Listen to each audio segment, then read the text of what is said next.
I nodi stanno arrivando al pettine e non parleremo questa volta tanto di Chiesa. La Chiesa, diciamo, è una componente di questa problematica. Difendere i preti pedofili, infatti ci sono studi legali in Italia che ben tutti conosciamo, che hanno proprio investito su questo business. La denuncia si fa quando accade il reato e qui manca tutta la fase preventiva, cioè quello sforzo che la giustizia, lo Stato, dovrebbe fare al fine di non arrivare al reato.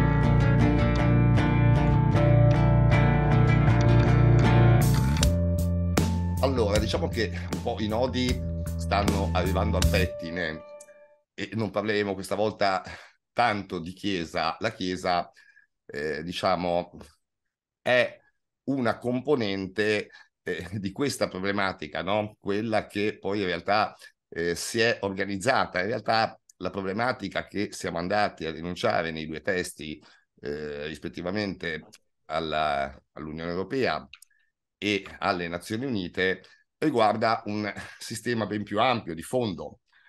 La Chiesa, diciamo, ha un aggravante appunto per il fatto che è organizzata e anche per il numero, per il potenziale di vittime, no?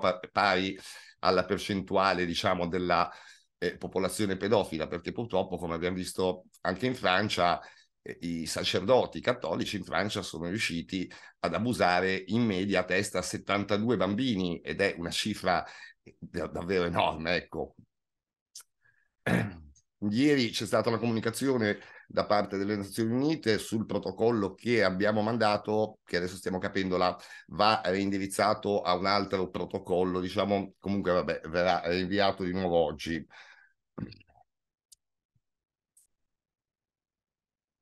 Allora, in Italia abbiamo un fattore particolare, una controtendenza, ecco che forse è arrivato l'avvocato Mario Caligiuri, che poi introdurrà con me, ecco. Ok. Diciamo, abbiamo una controtendenza, no? Mentre è accaduto in tutto il mondo, ovunque, che gli avvocati abbiano scelto di fare delle class action, diciamo, vicino alle vittime, l'Italia, anche qua, sia per quelle del clero, sia per le altre, in realtà non c'è stato nulla del genere, no? Non, ha più stimolato in molte occasioni, qui parlo del clero, difendere i preti pedofili. Infatti ci sono studi legali in Italia che ben tutti conosciamo, che hanno proprio investito su questo business. Purtroppo il sistema italiano con Caligiuri, ecco, scusate, non so perché non ammette automaticamente gli ospiti, con Caligiuri ci siamo un po' guardati intorno insomma il nodo è piuttosto semplice. Intanto non c'è diciamo un accesso alla giustizia in Italia. Perché dico questo? Intanto teniamo conto che l'accesso alla giustizia, quando lo si fa dopo aver subito un reato, no? Quindi in questo caso viene fatto dopo lo stupro. E in realtà non c'è un accesso perché ci sono una serie di problematiche veramente ostative, anche i fondi proprio che lo Stato non ha a disposizione per fare indagini, non ha la polizia, perché questo è un altro problema. Io mi trovo, ad esempio, nei tribunali piccoli, non fanno mai neanche una intercettazione perché poi c'è il problema di leggerle, sbobinarle e non hanno personale poi per farlo, no? Il problema è che, insomma, riduce le indagini veramente a molto.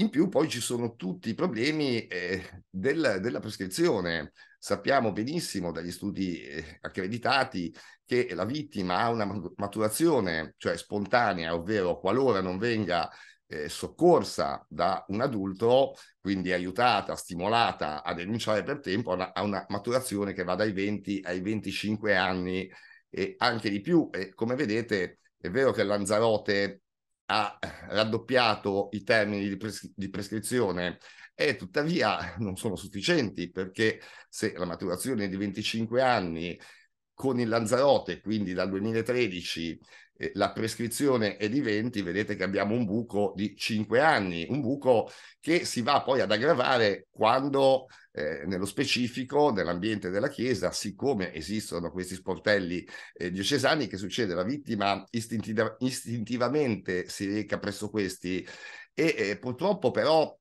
accade che lì spesso e volentieri perde del tempo, perché poi il risultato, da quanto vediamo, al momento non c'è nessuno soddisfatto. Infatti poi le vittime purtroppo vanno agli sportelli, poi vengono a chiedere assistenza alla rete, assistenza legale, perché vogliono andare alla magistratura. Il problema è che poi quando ci arrivano qua, intanto hanno lasciato un sacco di informazioni sostanzialmente alla controparte, punto primo, e punto secondo, se non erano ancora prescritti, il più delle volte ce li ritroviamo prescritti, e questo è, diciamo, un problema. Ma c'è un problema, a mio avviso, a monte. Cioè abbiamo detto che la denuncia si fa quando accade il reato, e qui manca tutta la fase preventiva, cioè quello sforzo che la giustizia, lo Stato, dovrebbe fare al fine di non arrivare al reato. Quindi abbiamo un'arma a doppio taglio, no? In questo caso. E purtroppo cosa succede? Che il sistema si inceppa, perché quando ci sono delle anomalie, diciamo, che eh, non lasciano andare avanti il procedimento, quindi questo viene chiuso per prescrizione. Ad esempio, il procedimento su Zanardi viene chiuso per prescrizione. Chi ha abusato di Zanardi però non è che smette di abusare, questo noi sappiamo che è patologico, no? Che queste persone non smettono. E quindi che succede? È implicito che dovremmo aspettare un'altra vittima, invece qua lo Stato dovrebbe intervenire ugualmente con degli accertamenti, con delle indagini, al di là della prescrizione, cosa che invece, diciamo, tecnicamente ci sarebbe l'avvio di un procedimento d'ufficio. Praticamente questo non accade mai. Queste due situazioni vanno a creare ancora delle altre problematiche, che sono quelle che avrete visto nei testi, rivolgiamo sia all'ONU e in particolare all'Unione Europea, perché in realtà è l'Unione Europea che ha introdotto negli Stati membri la ratifica di Lanzarote, con tutte le varie implicazioni, compreso il famoso certificato antipedofilia, che adesso poi vediamo le solite particolarità anche di quello, ma avrete già capito che se manca la denuncia, se c'è la denuncia ma la procura non procede perché è prescritta, capite che nel casellario il pedofilo non ci sarà. Infatti troviamo tantissimi casi, ancora uno recentissimo, non mi ricordo dove, in Lombardia mi pare, di un pedofilo che insegnava in un asilo, e malgrado due già precedenti segnalazioni, questo semplicemente si spostava di asilo in asilo, ma continuava a lavorare. E questo di nuovo è un altro problema, perché anche il certificato antipedofilia, che come sappiamo e come dico tutte le volte, purtroppo esclude tutto l'ambiente del volontariato, e come ho articolato anche nei testi, insomma, questo crea un problema, perché in realtà chi non può produrre il certificato antipedofilia, cioè colui che è già pregiudicato, e non può andare in un ambiente normale a lavorare, quindi si infila, va a predare nell'ambiente del volontariato. Ci sono delle eccezioni. Qua nel Savonese c'è Andrea Chiorelli, che saluto tra l'altro. Lui può essere testimone di una situazione, adesso senza andare a indicare il paese. 2 o 3 anni fa ci siamo trovati, sono venute qui un gruppo di genitori lamentando che un pedofilo faceva il bidello nella loro scuola elementare con i loro figli, e tutti insomma, stupiti del fatto che nessuno gli impedisse di farlo. E io sono andato a vedere un attimino il perché, e qui è di nuovo un'altra falla del certificato antipedofilia, perché il pedofilo non ha dovuto esibirlo per un motivo: non era assunto dalla scuola, ma era assunto da una cooperativa di servizi che dava il bidello in servizio alla scuola, no? Quindi, diciamo, la cooperativa di servizi per sua natura, essendo anche un rapporto di lavoro occasionale, non aveva l'obbligo neanche di chiederlo. Quindi, in sostanza, sì, sono intervenuti i carabinieri, è intervenuta la questura, ma nessuno ha potuto fare niente, perché in realtà questo per legge poteva stare lì in mezzo ai bambini in quella particolare situazione. Ecco, quindi diciamo la problematica a me pare, lo capiate, ecco, è parecchio ampia, no? Perché, ripeto, c'è una falla che è, secondo me, quella più inquietante, che è proprio quella della prevenzione. E anche quando poi ci sono appunto delle regole come questa, ripeto, del certificato, non sarà mai praticabile in Italia, è perché in realtà tantissima gente, proprio per l'ostacolo, no, delle procedure che non vanno avanti nel più delle condizioni, e gente che rimarrà fuori da questo certificato. E io, se voi ragionate un attimo, un'altra cosa allarmante, esempio, abbiamo pochissimi dati in Italia anche sulla popolazione civile. Bene, ne abbiamo pochissimi perché mancano le denunce, tuttavia quelli che vengono mostrati sono tantissimi. Quindi vuol dire che anche nei dati ampi che ci dà Telefono Azzurro e chi per esso, in realtà non sono corretti quei dati, cioè molto probabilmente sono in enorme difetto, proprio perché il meccanismo, impedendone la denuncia, diciamo, ne impedisce poi anche il censimento in qualche modo.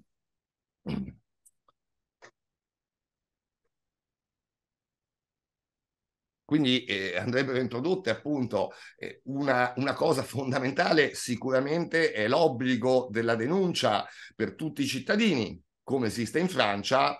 È un atto di civiltà. Se voi pensate, chi tutela il ragazzino sono gli adulti, se ha i genitori sono i genitori, e se non li ha sono gli adulti che ha vicino. Ma pensate anche qui quanto è stativa questa lacuna, perché io che mi accorgo, naturalmente, cioè, studiamo un attimo anche come avviene la pedofilia. L'insegnante pedofilo non è che stupra il bambino in classe lo adesca. Poi ovviamente inventa una scusa, con la scusa lo incontra fuori dalla scuola, no? Questo è diciamo, il meccanismo dell'adescamento. Quindi quando anche io che lavoro, che sono un collega, esempio dell'insegnante, e mi accorgo di qualcosa che non va, non avrò mai una prova che sta stuprando il bambino, tutt'al più mi accorgerò che porta a casa dei bambini, che magari gli fa dei regali, non lo so, ecco, cose del genere. Il problema è che come fai a denunciare un sospetto del genere? Cioè, come fai a fare prevenzione, perché questa è prevenzione, se poi in realtà se vai ai carabinieri e dire una cosa del genere, se fai il nome rischi ancora che questo che il nominato, diciamo, ti controquereli, no? Perché poi nei fatti non hai le prove. Spesso poi l'indagine appunto non va neanche avanti, perché in realtà non puoi fare una querela, puoi fare tutt'al più un esposto, ma sono convinto che, come succede anche a noi, purtroppo puntualmente non vanno avanti, vanno avanti già fatica quando diciamo c'è la querela di parte, cioè quando è controfirmato dalla vittima, spesso e volentieri purtroppo viene fatto poco e niente, compreso il lato preventivo. Ecco, tutt'al più vengono appurate le circostanze, poi si archivia dicendo che è prescritto, ma non c'è anche lì la parte che dovrebbe esserci, che è quella che va un attimo a vedere, al di là della prescrizione, il querelato, no? Che magari non è punibile per quello specifico caso, però da dire che non sia pedofilo è un po' difficile per fare un accertamento. Ecco. E quindi, boh, niente, purtroppo anche qua l'avvocato Caligiuri, al quale poi adesso lascerò la parola e vi potrà comunque confermare che il dato anomalo, di nuovo, che è quello legale, no, dell'associazione, è noi su 9 procedimenti che portiamo in un'aula di tribunale, 8, cioè 9, scusate, su 10 procedimenti, pardon, 8-9 vengono archiviati puntualmente, no? C'è da fare festa quando ne passa uno, e capite che questo già di suo fa capire che non c'è un vero accesso alla giustizia, cioè l'accesso alla giustizia è quando 9 procedimenti procedono e uno, pazienza, no? C'è qualche anomalia e non lo fa andare avanti. Invece qua il mondo, diciamo, questo pezzo di mondo è totalmente alla rovescia. Cioè,